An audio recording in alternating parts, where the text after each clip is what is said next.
অনেকটা যত্ন করে ভালোবেসে এত লম্বা চুল করেছিলাম, আর এইটাই আমার জীবনের সবচেয়ে বড় আফসোস হয়ে দাঁড়িয়েছে এখন। খুব খুব আফসোস হয় যে আমি এত লম্বা চুলটাকে আমি কেন কেটেছি।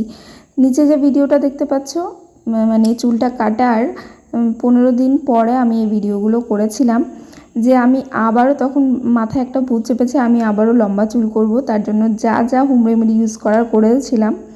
যদিও অনেকটাই লম্বা হয়েছে, কিন্তু ওই যে আফসোস একটা থেকেই যায়।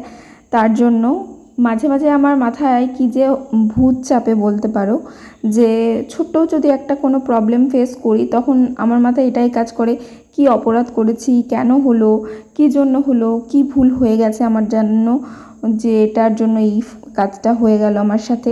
এরকম চিন্তা ভাবনা আমার মাথায় হট করে চলে আসে, আর এর জন্য আমি অনেক ভুল ডিসিশনও নিয়ে ফেলি। সেটা আমি পরে বুঝতে পারি, এর জন্য অনেকটা আফসোসও হয়। তার মধ্যে এই একটা হেয়ার কাটিং করা, যেটার জন্য আমার খুব আফসোস হয়েছিল, আর এখনও মাঝে মাঝে হয় কেন কেটে ফেলেছিলাম। তো তোমাদের এরকম হয় নাকি জানিও।